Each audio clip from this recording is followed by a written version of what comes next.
Namaste. My name is Henry. I'm standing tonight in front of the Samadhi of Bhagavan Sri Ramana Maharshi. I discovered Bhagavan in 1994. I was making research to help my wife, who was dying from cancer. I was looking for the best way to do the transition, and I came upon the teaching of Bhagavan Sri Ramana Maharshi and the way he did help his mother do the transition by putting one hand on her heart and one hand on the top of her head for a period of 12 hours non-stop. Me and my family decided to use this technique to help my beloved wife, and for 7 days and 7 nights we kept our hands on her heart and the top of her head, praying to Sri Bhagavan Ramana Maharshi to help us in this transition period. When the moment came for her to pass away, I had my hand on her heart and one hand on the top of her head, and the Sahasrara, the top chakra, opened and she left the body. It was a miraculous death, and we were so grateful to Bhagavan Sri Ramana Maharshi. Then I decided right there that I wanted to do something to serve Bhagavan. I went back to film school and decided that I would try to propagate, to spread the teaching of Bhagavan Sri Ramana Maharshi with videos and film. In 2010, I came to the Sri Ramana ashram and I met the president, Mr Sundaram Ramanan. I explained what did happen to my wife, and he believed me right away. And he gave me permission to film whatever I wanted in the Sri Ramana ashram. I filmed many videos, and again I came in 2012, and now those videos have millions of views on YouTube and other social platforms. I was sad to learn that Mr. Sundaram passed away in 2020. And now the Sri Ramana ashram has a new president, Mr. Ramanan.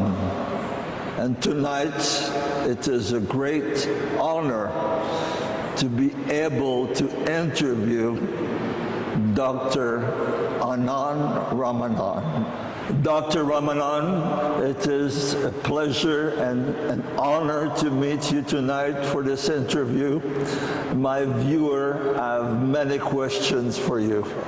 It's my pleasure, and on behalf of the ashram, I appreciate what you're doing and taking the sights and the wisdom of Bhagavan all over the world, Henry. And I wish you all the best in this endeavor. And it was a moving talk, to hear about your wife. And I'm sure she's at eternal peace. First, Dr. Ramanan, I would like to tell my viewer your basic story. Henry, we Advaitins are never born, nor do we die. However, this physical body was born in 1964 in Pondicherry. I had my early childhood development in a town called Neyveli, close by, and then did most of my schooling in a city called Baroda, where I subsequently was able to get into a medical school and was able to do my medical degrees from Baroda. And in 1994, I migrated to United States, where I practiced internal medicine till 2020. And then I came back to the ashram to take over this important responsibility when my dear father became sick. And my family moved for good in 2022. In 2012, I had the pleasure to interview your father, and the viewer can see that interview at the link that you will find under this video. I really liked your father. He was a very kind, very humble man. And of this interview, I remember a few things. First, him telling me with a lot of joy how he used to visit Bhagavan when he was a little boy. He did not know at the time that Bhagavan was one of the greatest sages of the 20th century. He told me for him, he was like a grandfather figure. He would go see Bhagavan, and Bhagavan sometime had several squirrels on his head or a monkey on his lap. And he was always happy to see Bhagavan as a child. The second thing I remember about this interview, I guess nobody really asked him that question. I said, Mr. Sundaram, did you ever have any doubts about the divinity, the self-realization of Bhagavan Sri Ramana Maharshi? And he looked at me without hesitation. He said, I never had a doubt. So this really touched my heart. And now more than 50,000 people have watched that interview on YouTube. And I would like you to tell me more about the life story of your father. Henry, my father, Sundaram as he is called, his full name is V. Sundaram Ramanan. He grew up in the ashram and was privileged to spend most of his early formative years in the ashram under Bhagavan's watchful eyes. He went on to become an electrical engineer, and he worked in two companies. One was initially a power generating company, and then he went to West Germany to do his post-graduation in electrical engineering. And in fact, I was born while he was away. You know, my mother was pregnant while he had to go to Germany for his post-graduation. And he subsequently went and worked in the petroleum industry, and once after retirement, the next day he came back to the ashram. What I remember of my father is he is a very kind man, but a very strict person, and a man of personal discipline. He did not believe in being in bed at sunrise. And so I think part of the ashram training went into him. So he would wake up way before 5 o'clock and make sure the three of us, the three children and my mother were also up before 5. And he led us by personal example. He's not one to say do this, do that, but my impression coming down would always see him in the shrine. We had a puja room, and he was very fond of Sanskrit, and he would daily chant the Ramana Gita, all chapters if possible, but most of the chapters of Kavya Kanta Ganapati Muni in the morning. And then evenings, most days, he would make us chant Upadesa Saram after we came back from playing. In the place where we were raised, Baroda, in 80s, early 80s, we used to have Ramana Satsang, every month. So we used to have devotees come to our house, and they used to be chanting, reading, and then there used to be a good dinner, and it used to be on a Saturday or a Sunday. It used to be a lot of fun. Appa was also fond of Gandhi and the simplicity that Mahatma Gandhi had, but his biggest influence was Bhagwan. And one thing I remember him saying was that Bhagwan's life, he would say, just looking at Bhagwan's life, even if one didn't read a word of his teaching, just reading his life, his biography, his beautiful equanimity, his love for animals, the way he treated women equally, better than even men in the 1910s when it was not even the norm. And then doing a samadhi for his mother when it was unheard of. Appa used to say, and then how frugal, how before the environmental sustainability concept came, Bhagwan was a man who used very little from nature. He was a minimalist. He took very little. He would use very little water.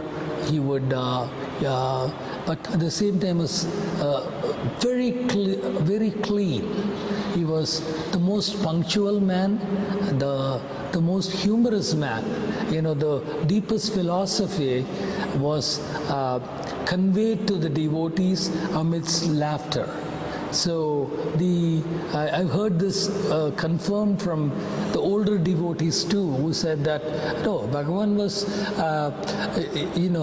was always a very jolly, humorous man, but at the same time he would go into silence and expected the highest form of behavior from his devotees. But on the other hand, the general atmosphere in the ashram was one of mirth and happiness. Even though the devotees didn't have too much to eat, and many days in the initial part of the ashram went hungry with one meal, but they didn't even miss it. And Bhagavan was also a very physically fit person too. He would make sure that people went around the hill, went up the holy hill Arunachala.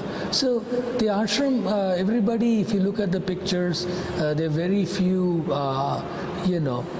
obese or out of shape devotees.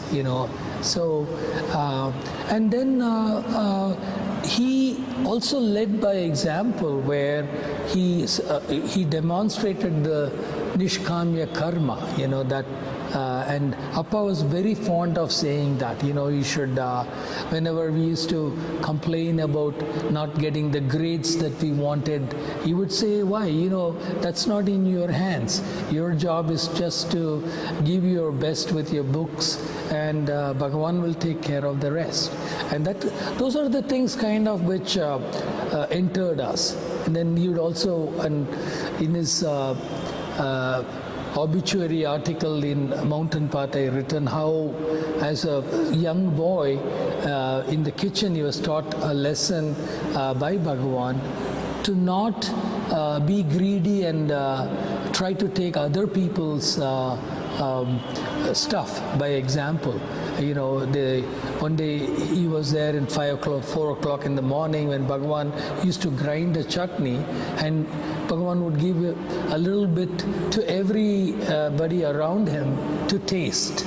And Appa got his share, and then he saw Bhagavan again stretch out his hands towards him, and he put out his hands, and Bhagavan said, because he was giving the chutney to the person behind him.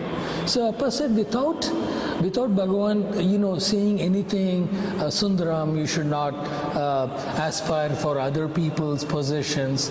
He said, he from that day he never had the urge, and he was never jealous of anybody. Again, I think that's the Jnani's influence, just that gaze, the deepest teaching, transformative teaching can, a young boy could be reformed for life. And so Appa would always say that, that you read Bhagavan's life, and then the teachings, of course, he said that will make sense. And he would make us, another thing he would always say is, do the Parayanam. Later on in his years, he became the daily Tamil Parayana was his life. In the mornings, he would do the Sanskrit Parayana himself, and then the evening Parayana he was very fond of. And when we used to complain, Appa say, we can't understand the meaning, he would say, just keep repeating it. The meaning would soak into you by itself. That's what Bhagavan said. So then he was also, he inspired my mother to become an equally devout devotee of Bhagavan by his example. Amma, was not exposed to Bhagavan's teachings growing up, but after marriage, over the years, she has become so devout and such a wonderful devotee of Bhagavan, and continues to inspire us and her grandchildren to this day, how one should live their life simply, and a life of public service can be done with smile, and treat every devotee with equality and equanimity. And that's the ashram's example. How long was your father president of the Sri Ramana Ashram? Appa returned back to the ashram in 1992, early part of 1992, to help serve the ashram along with his two brothers, to help my grandfather. My grandfather took sannyasa in August of 1994. So Appa took over as a president, being the lineal male descendant. He became the ashram president as per Bhagavan's will in August of 1994. Till he handed over the responsibility to me in June 2020. So I would say a couple of months short of 26 years. So 25 years and 10 months. So my viewer really want to know, how do you become president of the Sri Ramana Ashram? It is passed down from father to son, I understand, but could you give us more explanation? It's a very interesting question, how I became the ashram president. Henry, as you know, the devotees made a will in consultation with Bhagavan in 1938. In fact, in March 6, 1938.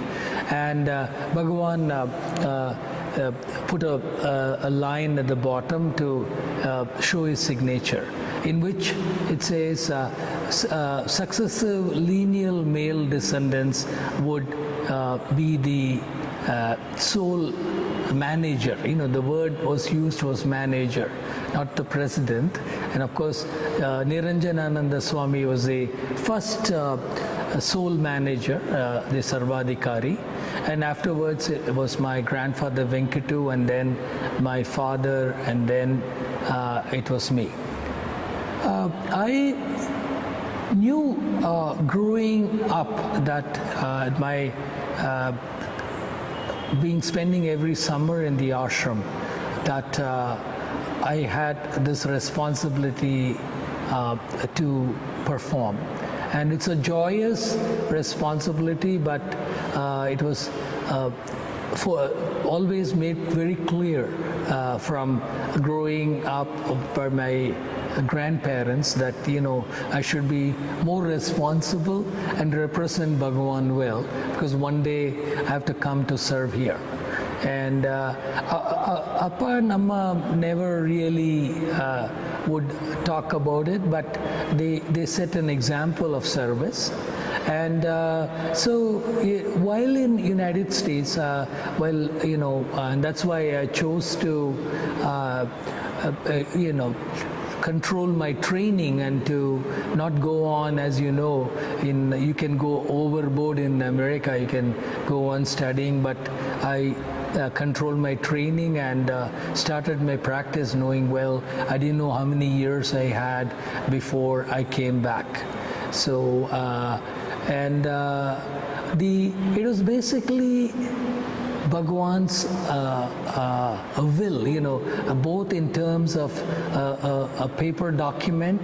The more important thing is his, what he wanted, his sankalpa, that we have come to serve this wonderful institution, and Appa always used to say that our path to moksha is through the service of the devotees. He would always say that when we say, and so that was kind of ingrained in us.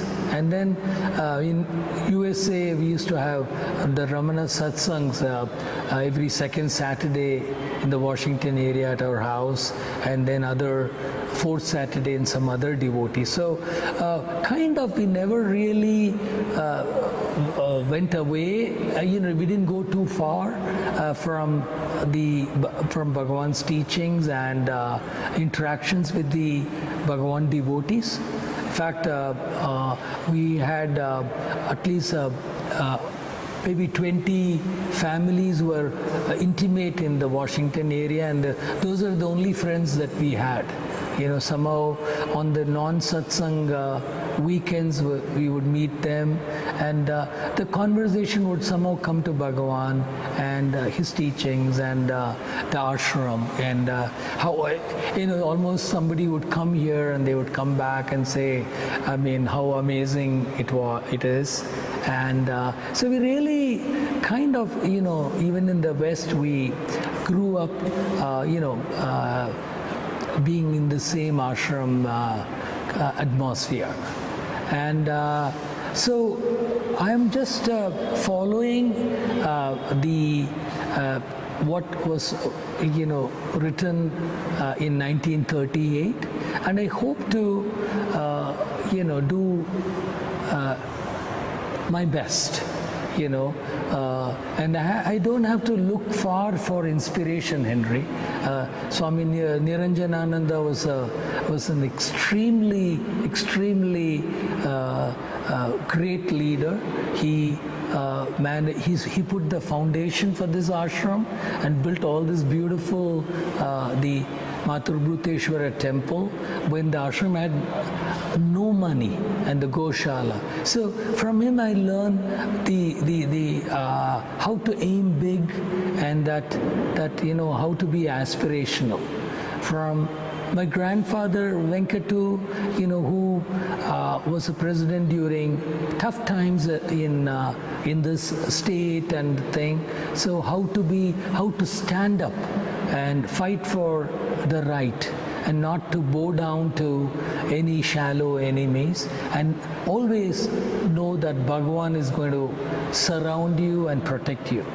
From my father, who I learned that how to handle prosperity. I would call him the first prosperity president of the ashram.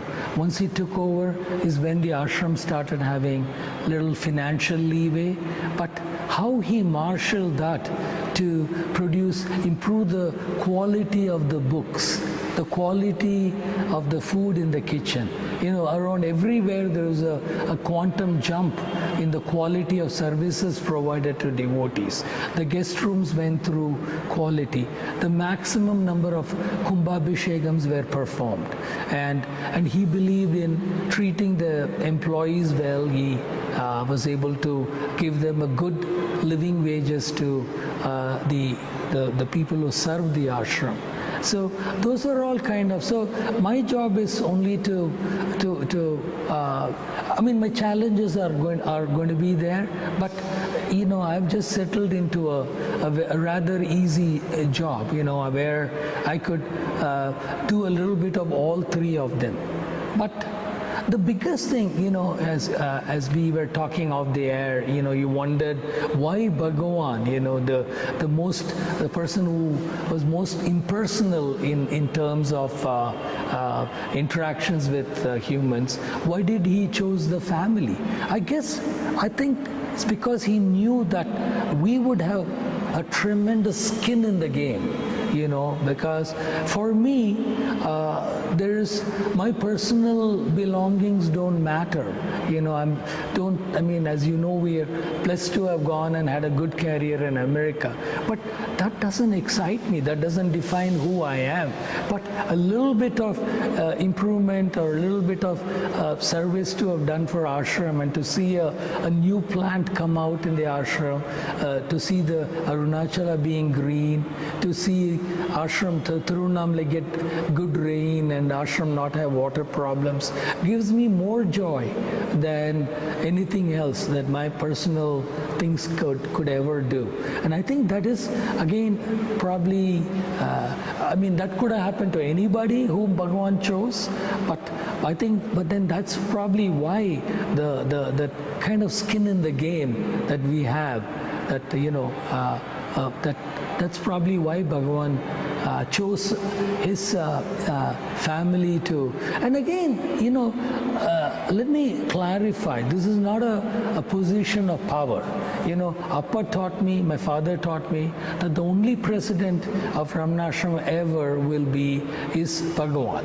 I'm under no illusion that all these people who come from almost 143 countries to the ashram are coming for anything that any light and dance that we do, or for my personal charm. They're all here for Bhagavan.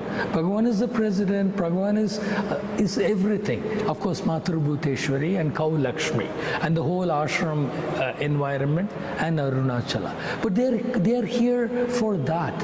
Our job is only to serve them, and I always learned from my father that the ashram presidentship is not it's not a bully pulpit. It is a position of service. We are here to be the first servant, and Appa exemplified servant leadership. How to be a first servant to devotees, and I've been inspired by that, and I plan on continuing that. So as the president, the fourth president of the Sri Ramana Ashram, what do you see as your biggest challenge in the coming years, since you're a young man and you might be a president for the next 30, 40 years? Henry, I think it's a very good problem to, I wouldn't call it problem, but a challenge that I will face. And one of growth, how to control the growth. As you see, Tirunamalai is truly on the spiritual travel sites in the for devotees in India and all over the world. So how to maintain the ancient purity of the ashram while at the same time slowly scaling up some modern amenities, provide a little more rooms, a little more food, is one challenge that I see. How to maintain the silence. As you know, already we see that the old hall is full by 5:30 in the morning. It's already full, and people are meditating all over the ashram. So what do we do, if people want and require more places to meditate? We'll have to, I am of the opinion every square inch of the ashram is a meditation hall wherever Bhagavan has graced his presence. So that's my humble opinion. So how to scale up and maintain the purity is definitely one thing. The bigger challenge and again bigger responsibility is as you know, I'm sure we're reading everywhere that loneliness and lack of happiness amidst material prosperity is the biggest problem, is the biggest health problem, is the biggest mental problem all over the world. And I am convinced that Bhagavan is the only way that for people to be happy, because at the moment what everyone is doing is chasing pleasure, while the happiness is a still mind and us staying calm within our Atman. And only by discovering and practicing Bhagavan's teachings while performing their activities, it can be any city in the world, these young people and citizens of the world can achieve true happiness. Otherwise, the world, is going to be one sad, angry place. And I have no doubt that Bhagavan is a way. And part of that, in India, we are trying to get his teachings into some prestigious institutions, engineering schools, where the students are being taught as a part of their value education to question their role and the permanence of the physical world by pursue an inward journey so that they can be happy irrespective of the happenings to them in their life. So I'm sure one day every university, every college will have Who Am I classes. I have no doubt about that. And I look forward to going personally to encourage these schools to show this important aspect. The most important lesson these students need to know is the self-inquiry. And we'll definitely work with any academic person who wants to do that. Similar, the other way is also not everybody can be in Arunachala in the ashram. But I have seen personally the power of the satsang centers where, 5, 10, 15, 20, 30 people can meet once a week, once in 2 weeks, and experience the miracle of Bhagavan's teaching. In fact, Bhagavan comes there wherever you are during that satsang, and you can experience the spiritual peace and almost have the old hall like peaceful meditation in their prayer halls. So that is another thing that we can I would say, and that is a direct way of Bhagavan reaching them. There's no middleman, nobody interpreting. The devotees watch out for each other, true friends watch out for each other for their spiritual journey. So that's another beauty of Bhagavan's thing, that we can, all you need is a few pages and his beautiful picture, and you can start a center. You don't need any swamis, you don't need a big physical building, you don't need temples. So that is another, I see that as a great boon for us, that Bhagavan's teaching can just spread like anything without these physical limitations, this mental limitations. No, and everybody is free, everybody feels that they are Bhagavan's child, they are as close to Bhagavan as you and me. So that is another opportunity that we have.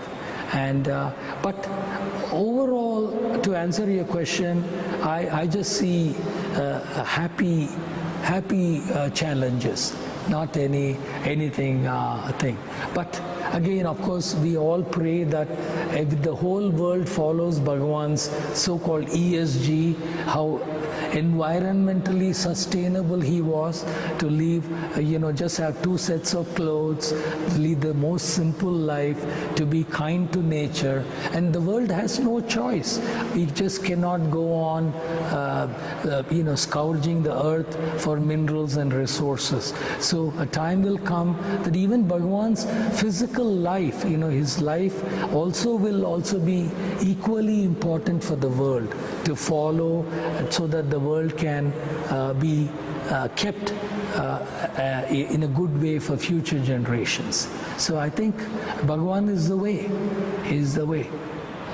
Now I would like to talk philosophy, because I think it's very important to mention that now on the internet there's many cults that claim that they have a lineage going back to Ramana Maharshi, like stating that because my guru had visited Bhagavan, I am now a disciple of a direct disciple of Bhagavan Sri Ramana Maharshi.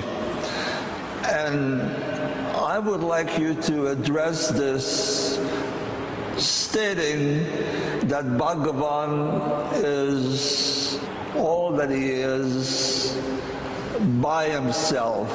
As far as I'm concerned, there is no lineage. Bhagavan is complete by himself. Could you talk about that? Henry, this is a very important question, and this brings into perspective the biggest challenge that I would face.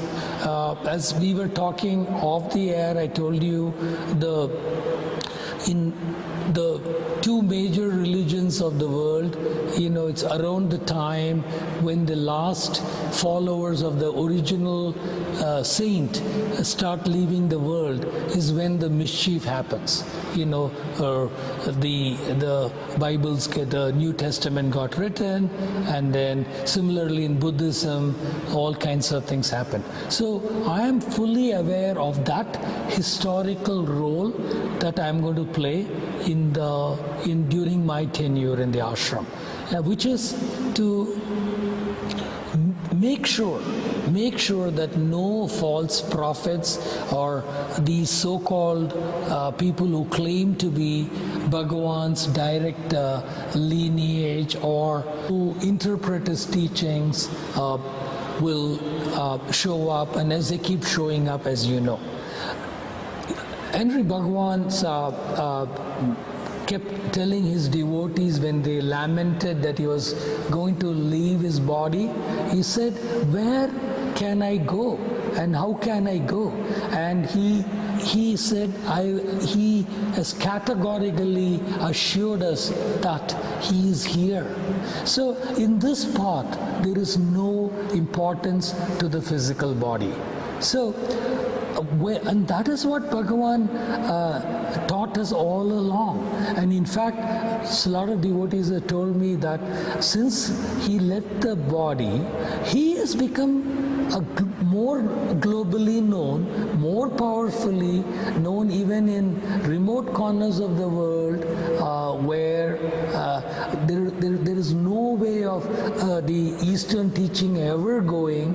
We are getting teachings, we are getting disciples from remote Middle Eastern countries or the former Russian nations who just look at his picture and read his teachings, and next thing they know they come here. So that is his living presence.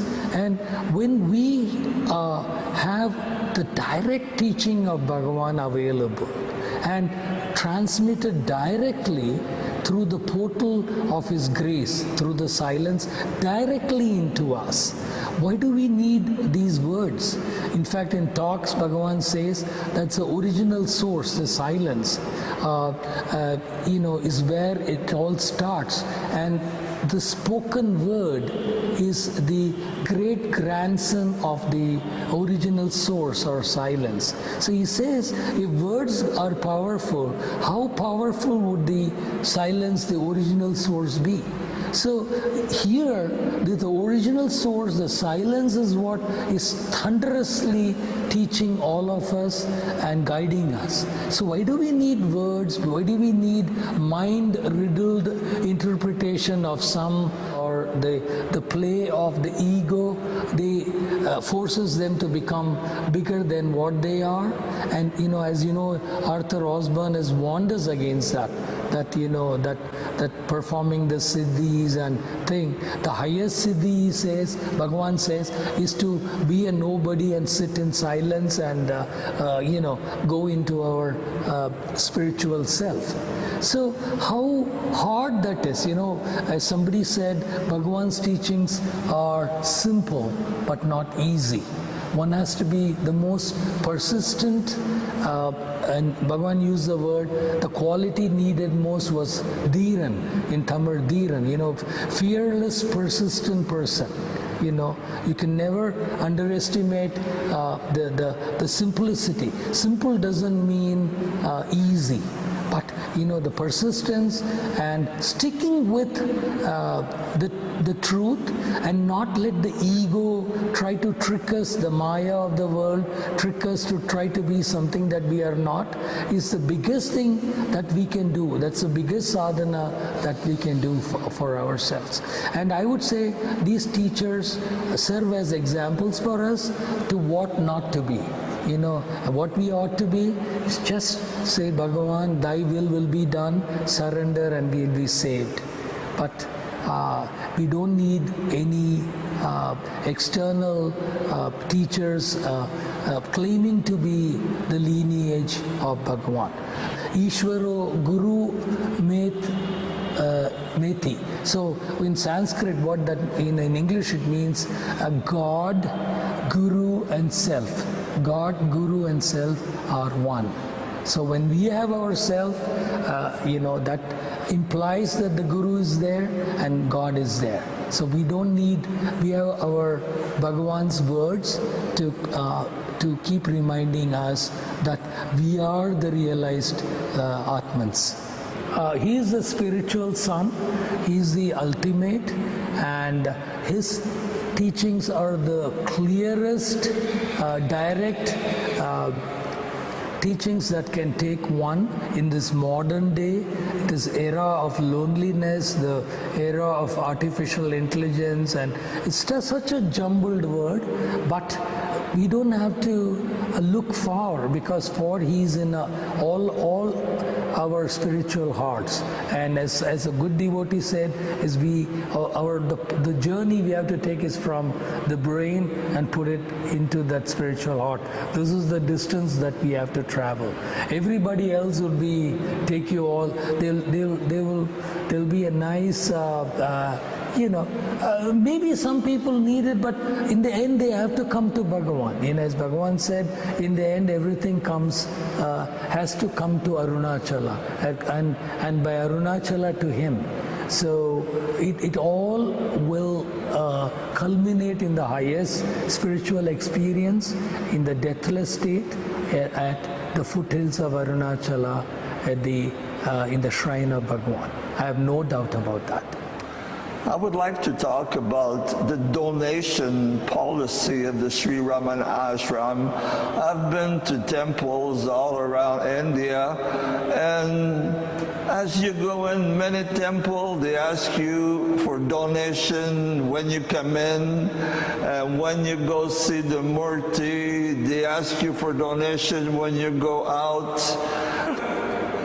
What is the policy of donation, and how did it start? Did it start with Bhagavan?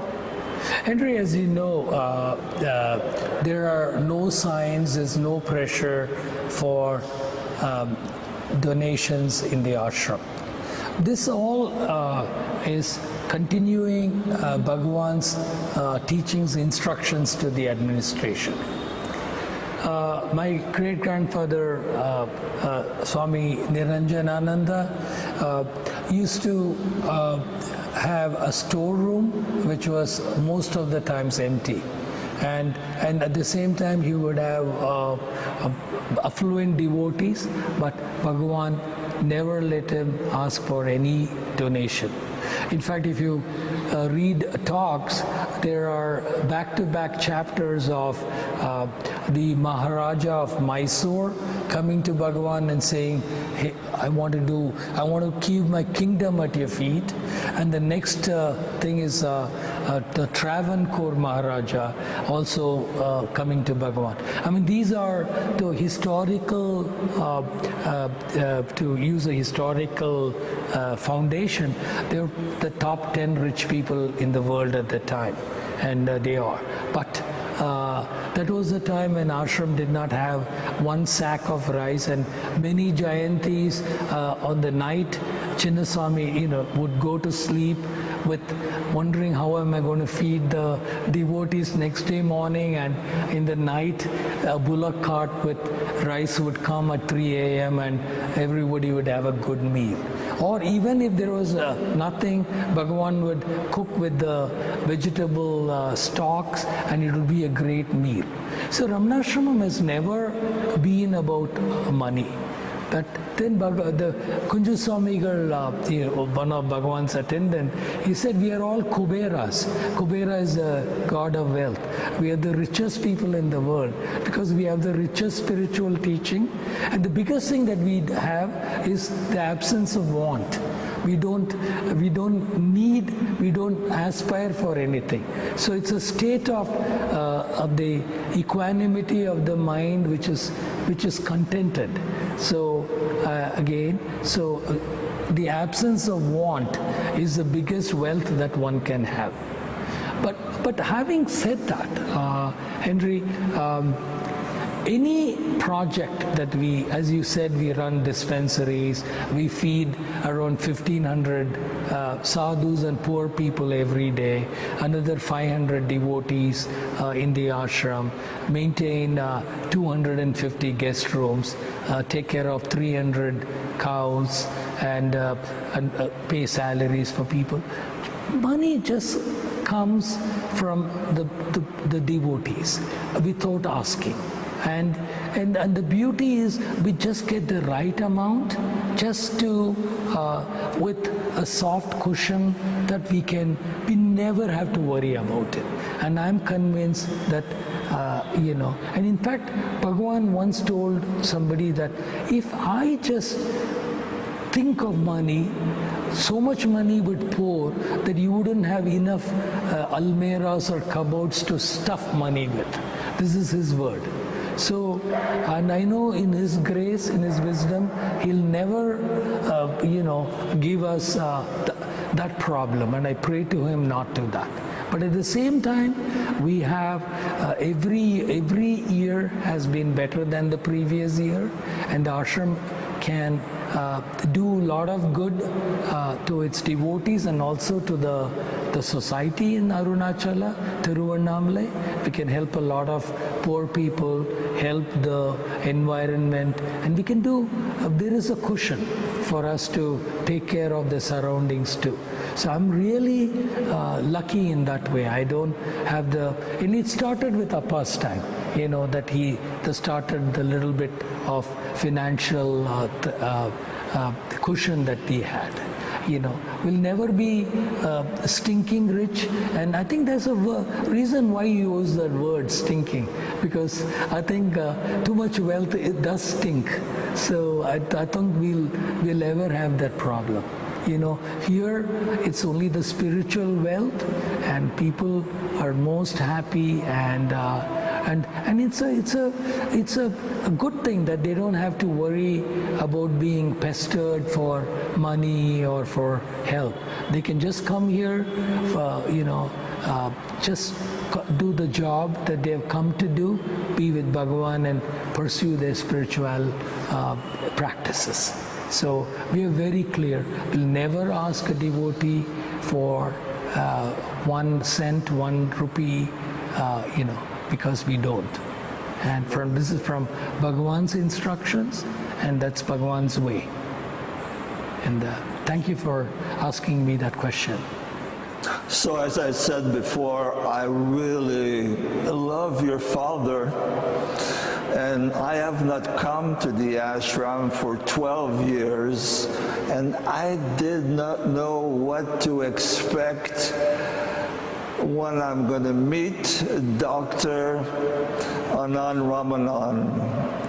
And I've been here 3 months now, and all I could say is that I really like you. I see you coming to work early in the morning. I see your dedications. I see the dedications of your wife. I find you to be a highly intelligent man that truly loves Bhagavan. So thank you very much for taking forward the mission of Bhagavan Sri Ramana Maharshi. Namaste. Namaste. Thank you.